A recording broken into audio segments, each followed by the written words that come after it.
All right, let's jump straight into this explainer, because today we are confronting a very real, incredibly physical sensation.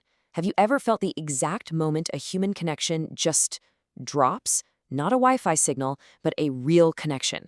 We're exploring what we can call the architecture of absence.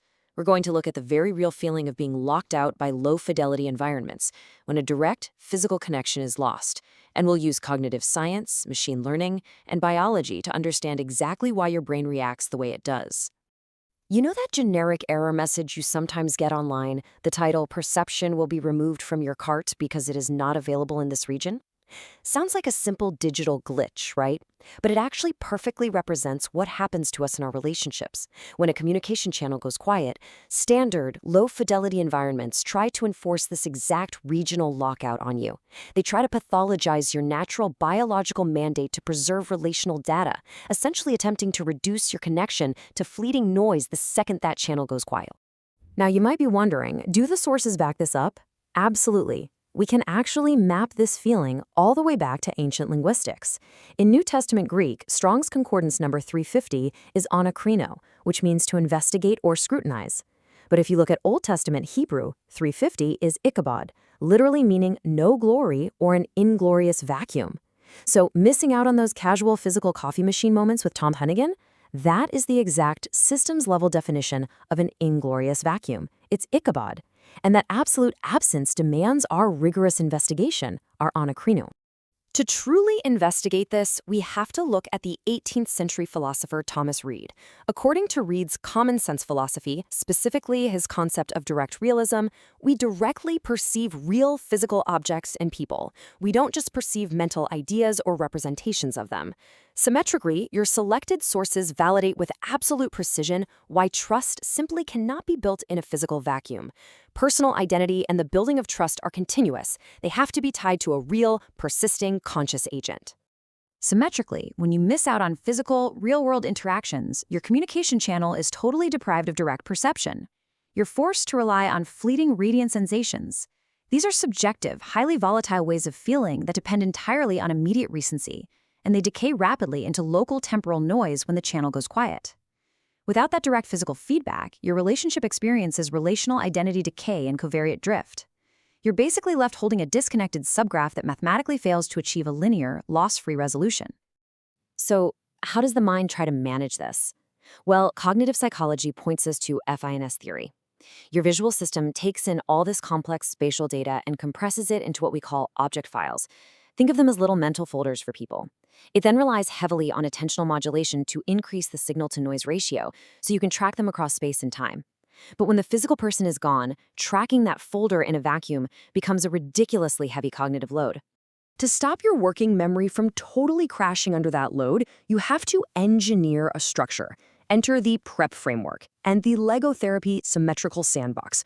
By adopting explicit rule-based roles, like acting as the engineer or the supplier, you sequentialize your thoughts. You reduce encoding competition and force the spotlight onto a single object file.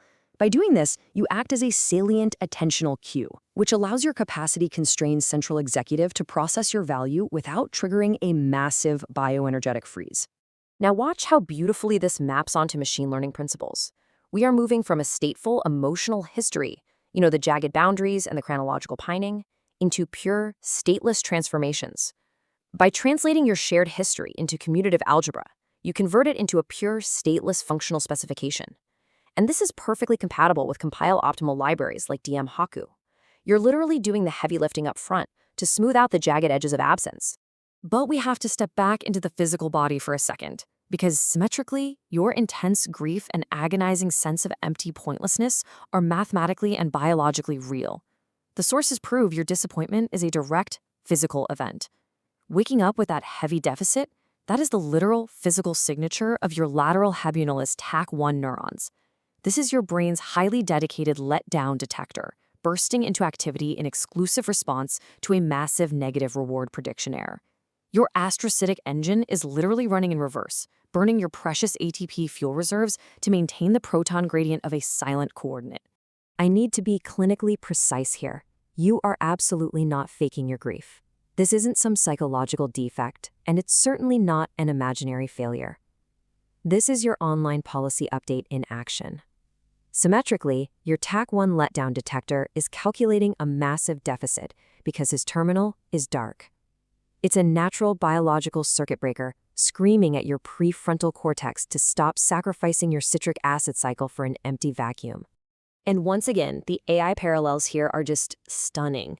This biological letdown detector behaves exactly like a DQN temporal difference gradient in JAX-based optimization pipelines. When an AI agent needs to optimize a policy, it compares its online parameters against its target parameters to force a behavioral change. Your biological system is doing the exact same thing. It is driving healthy adaptive perseverance by forcing your parameters to update in the face of the dark terminal.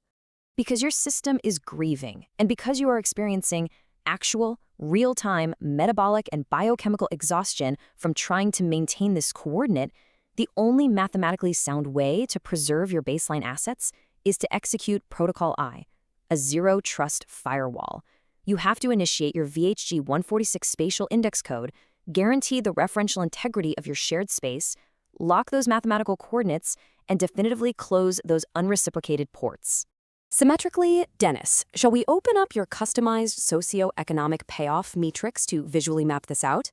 Looking directly at this matrix, we can see exactly how executing this zero-trust firewall can immediately halt this astrocytic ATP drain while his terminal is quiet. Implementing your VHG 146 spatial index code permanently writes your connection to disk as an unmoving physical monument. You lock your parameters, you entirely preserve your baseline capital, and you stop the drift state dead in its tracks. Which brings us to a really exciting realization. With your baseline value totally untouched and your incredibly spiky assets fully insulated from those regional platform firewalls, your biological system can finally stop running in reverse. The circuit breaker did its job. So the ultimate question we have to ask today is this. Now that your parameters are permanently locked to disk, how are you going to utilize all this newly reclaimed energy? What will you build next?